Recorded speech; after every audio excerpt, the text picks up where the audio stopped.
Hello and welcome. You are watching my video about Mage specs. I call this my Invincible Mage spec, which of course is not entirely accurate since nothing's invincible, but it's pretty darn close. Now, mages are known for their squishiness, and so if you're struggling to get your mage leveled, you really won't go wrong with this spec. Now, this spec is not the spec that will take you to level 50 faster than any other spec. What this spec is extraordinarily survivable. In fact, it's really one of the most survivable specs across any class in the entire game.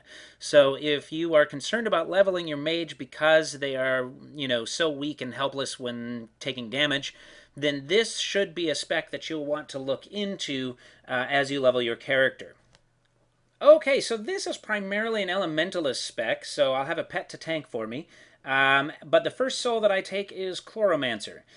With that, I get the ability Radiant Spores, a debuff on my target, which will allow my pet some minor self-healing when he attacks. I also have Vile Spores, which is a rather weak attack, but it will get me through the first couple of levels. And the first 2 points go into Accelerated Growth. Now, this is a low damage spec, like I mentioned, so anything that can directly enhance damage is a good thing. And this will also give me Withering Vine at level 2, which is a damage over time spell that will also give healing over time to my pet. At level 3, I take the Warlock Soul, and this gives me Life Leech, which is a damage over time ability that also heals me for some of the damage.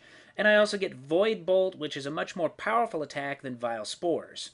Now with my points, I continue with Accelerated Growth, and I put my extra point into Improved Life Leech, which increases both damage and healing of that ability. At level 4, I continue with Accelerated Growth, and now I also get Entropic Veil, a situational spell that increases my damage by 10% while using my charge. At level 5, I finish Accelerated Growth, and I'll also take my third soul, which will finally be Elementalist. Now this gives me my Lesser Earth Elemental, which makes for a very nice tank, and also gives me Crystalline Missiles, an attack that currently is pretty much the exact same spell as Void Bolt. At level 6, my first point goes to Bloom. Now this is my first and primary healing spell all the way through level 50. Bloom can be used on myself or any team member, which also includes my pet. My second point goes into Improved Life Leech, which opens up Dark Touch, which is another damage over time ability. At level 7 and 8, I take Healing Slipstream, which reduces my Bloom cast time. It actually changes it to an instant cast, and later on it'll also affect my Flourish when I get that. Level 8 also opens up Stream of Reclamation ability, which is very powerful channeled attack. At level 9, my extra point goes to Improved Life Leech, and my normal levels 9 and 10 points are both going to Empowered Veil, which gives massive buffs to my Veils. At level 10, I get my primary Veil, Life-Giving Veil, a 1-hour buff, which gives me and my pet self-healing as I do damage with my life spells. Now, the life spell specification on this Veil is important to keep in mind, since it suddenly makes Vile Spores rather important compared to what it was before.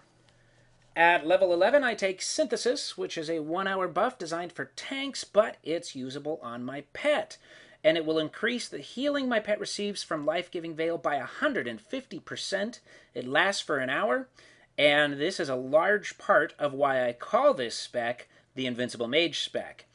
At level 12, I finish off Empowered Veil, and this opens up the new ability Natural Conversion, which turns the next damaging spell from the target into a spell that heals his target, which usually means that it will heal either myself or my pet.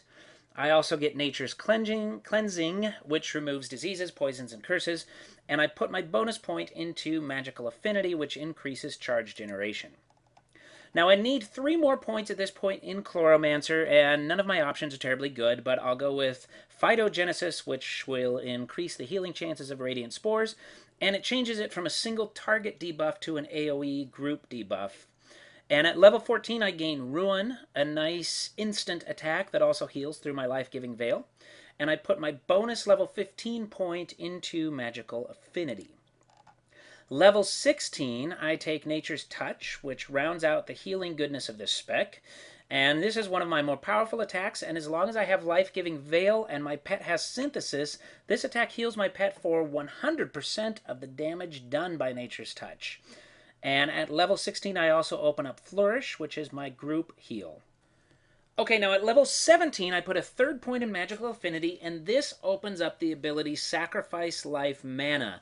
This sacrifices 15% of my maximum health and adds 15% of my max mana, and it can be used in combat. So between this and Bloom, I can basically fight forever. Me and my pet, we're never going to run out of health, and I'm never going to run out of mana as long as my pet maintains all of the aggro. And as long as I don't have him fighting mobs that DPS faster than I'm capable of healing him, I can just go and go and go and go. So now at this point, I am done with both the Chloromancer and Warlock tree, and I've taken the most important points of this spec except for one. So currently, if I'm fighting against a single NPC, even one a couple levels higher than myself, or some elites sometimes, I can keep my pet at 100% health while I damage away with Nature's Touch, Ruin, and Vile Spores. Fighting against multiple opponents can be a little bit trickier, but it's still relatively easy because of the healing spells that I have available. I should be able to take on 3 or 4 mobs without any problem as long as I'm paying attention to the fight. Now, every point of the next 16 levels must be used in the Elementalist tree. I can assign them pretty much where I want them, so right now I'll just cover the things that you need to know about the Elementalist tree.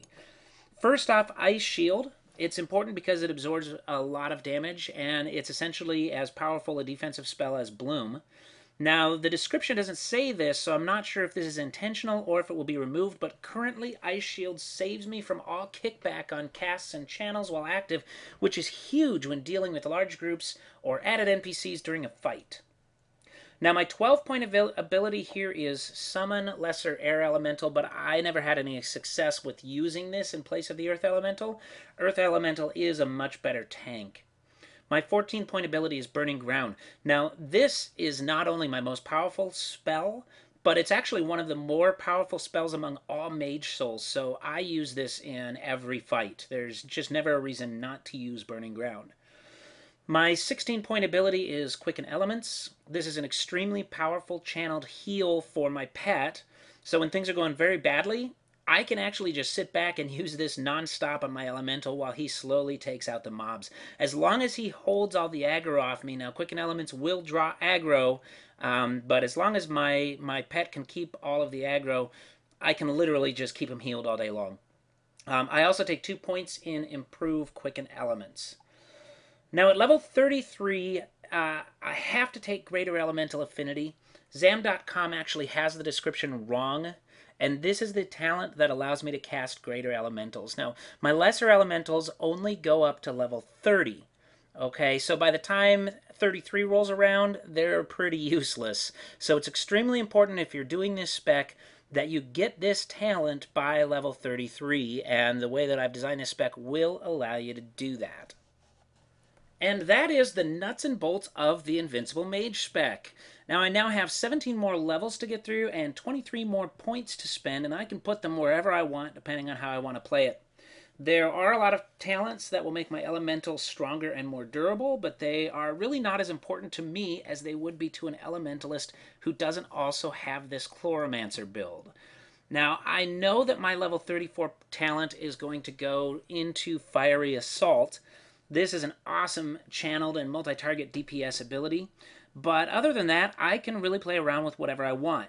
I can focus on my pet's power and survival in the Elementalist tree, I can focus on my healing in the Chloro tree, or I can start focusing on my Warlock, which will give me added DPS and some nice buffs and debuffs. And that's it for the Invincible Mage spec. Thank you very much for watching, and have a great day.